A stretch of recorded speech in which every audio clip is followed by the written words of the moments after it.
केला बेचने वाली चुड़ैल। एक बार की बात है, जादूपुर नाम के एक गांव में करतब दिखाती एक औरत एक रेड्डी के लिए गांव में आती है। आइए आइए मेहरबान कदरदान, खाइए रोहड़ा के ताजे ताजे केले। कभी खाए नहीं होंगे ऐसे केले, पीले पीले केले खाइए। ये कहकर रोहड़ा हाथों में 4 केले लिए उन्हें सर्कल में जोर जोर से हवा में उछालती हुई करतब दिखाती है, जिसे देखकर आसपास के सारे बच्चे अपने अपने मम्मी पापा से उस औरत के पास जाने की जिद करने लग जाते हैं। पापा, ऐसा तो सर्कस में बॉल से होता है ना, ये आंटी तो केले से कर रही है। चलिए ना पापा, देखते हैं। रोहड़ा एक पतली सी तार पर चलती हुई केलों से करतब दिखाती है। आते जाते सभी लोग बाहर रुककर उसके करतब देखते हैं और वाह वाही करते नहीं थकते। जैसे ही एक आदमी पास आकर उसे पैसे देने लग जाता है, तब वो कहती है, अरे नहीं नहीं साहब, मैं करतब तो बच्चों के मन को बहलाने के लिए करती हूँ। धंधा तो मेरा केले का है। पीछे देखो मेरी रिड्डी, जो भी मेरे केले खाएगा मेरी तरह चुस्त दुरुस्त और तंदुरुस्त हो जाएगा। पता चलता है क्या कि मेरी उम्र 55 की है। अरे पर ऐसे ठंड के मौसम में कोई केला क्यों खाएगा? ये ऐसे वैसे केले नहीं है साहब, ये शरीर में गर्मी देते हैं। ठंड को दूर भगाए जो भी रोहिणा के केले खाए। पापा, अगर मुझे केले नहीं मिले तो मैं घर नहीं जाऊंगी। तभी उसके पापा कहते हैं कि बेटा, केले ठंड में कभी गर्मी नहीं देते। ये सब कहने की बातें हैं, सामान बेचने का तरीका है इनका। पर पिंकी नहीं मानती। मैं केले खाऊंगी। पिंकी की जिद के आगे नत्थू हार जाता है और उसे केले खरीद कर दे देता है। पिंकी खुश होकर केले घर ले आकर खाती है। अब मैं भी करतब करूंगी, कितना मजा आएगा। जादुई केले। पिंकी पहला केला खत्म भी नहीं करती कि वो बेहोश हो जाती है। दूसरे केले से एक काला धुआं आता है और रोहड़ा चुड़ैल बनकर बाहर निकल आती है। मेरे भूतिया केले बच्चे न खाए, ऐसा हो ही नहीं सकता। जादूपुर वालों, कब तक बचोगे? आ गई हूं मैं रोहड़ा, जिसका कोई नहीं कर सकता सामना। रोहड़ा पिंकी को गोद में उठाकर काले धुएं में कहीं गायब हो जाती है। शाम के वक्त नत्थू घर लौटता है और पिंकी को घर में ना पाकर उसकी माँ से कहता है, माँ पिंकी कहाँ है? अरे बेटा, उसे तो तू सुबह करतब दिखाने ले गया था ना, फिर कहाँ वापस आए तुम दोनों?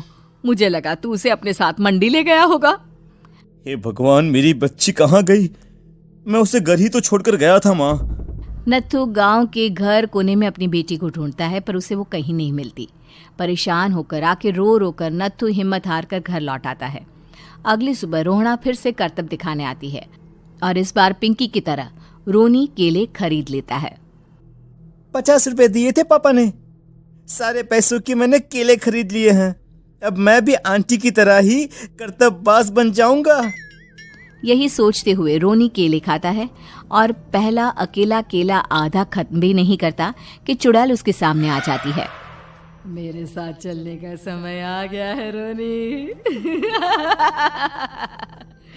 ये तो बस शुरुआत है। अब इस गांव के सारे बच्चे धीरे धीरे मेरे कब्जे में होंगे, एक बच्चा भी नहीं बचेगा। ये कहकर रोना रोनी को गोद में लेकर काले धुएं में अदृश्य हो जाती है। इसके बाद हर रोज गांव में से कोई ना कोई बच्चा गायब होता, पर ऐसा क्यों हो रहा है किसी को भी समझ में नहीं आ पा रहा था। रोज की तरह अपनी बेटी पिंकी की तलाश में नत्थू गांव के एक तालाब के पास बैठा रो रहा था। कहाँ गई मेरी पिंकी? शकुंतला के जाने के बाद एक वही तो मेरा सहारा थी। अरे उसकी आत्मा कोस रही होगी मुझे कि मैं अपनी बच्ची को संभाल भी नहीं पाया।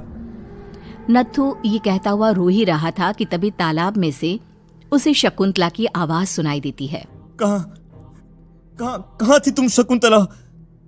हमारी बच्ची और सारे गायब हुए बच्चे रोहड़ा के कब्जे में हैं।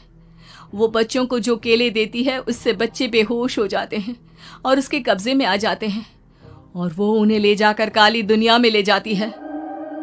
पर वो ऐसा क्यों कर रही है? ये मैं नहीं जानती, पर उस दुनिया का रास्ता मैं आपको बता सकती हूँ।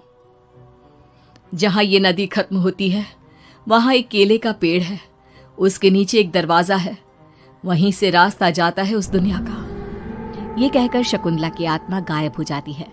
गांव के सभी लोग झुंड बनाकर उसी रास्ते से काली दुनिया में चले जाते हैं और वहां देखते हैं कि सारे बच्चे वहां काम कर रहे थे। पापा मुझे ले चलो यहाँ से। पापा पापा। सभी बच्चे अपने मम्मी पापा से लिपट जाते हैं। तो तुम लोग यहाँ तक आ गए? क्यों हमारे बच्चों को पकड़ लिया तूने? तुझे शिकार ही बनाना है तो ले, हम सब आ गए हैं, हमें खा ले। नहीं, मुझे बच्चे चाहिए, मेरे बच्चे के बदले तुम लोगों के बच्चे। क्या मतलब? मैं इसी गांव में रहने वाली एक औरत थी। केले की चोरी के इल्जाम में मेरे बेटे को गांव वालों ने इतना मारा कि वो मर गया। उसी दिन मैंने ठान लिया कि गांव वालों का भी वही हाल करूंगी। कुछ दिन बाद बेटे के चले जाने के दुख में मैं भी मर गई और मेरी भटकती आत्मा एक चुड़ैल बन गई। और फिर मैंने बदला लिया तुम सबके बच्चे छीनकर। बर्दाश्त नहीं कर पाए ना, सोचो मुझ पर क्या बीती होगी। हमें माफ कर दो रोना, पता नहीं ये किसकी गलती थी पर हम सभी माफी मांगते हैं। हमारी खुशियां लौटा दो, तुम भी तो एक माँ हो। गांव वालों की बात सुनकर रोना का मन पिघल जाता है और वो बच्चों को छोड़ देती है। उसके बाद काली दुनिया बच्चों के लिए जादुई दुनिया बन जाती है। अब कोई भी कभी भी वहां आ जा सकता था।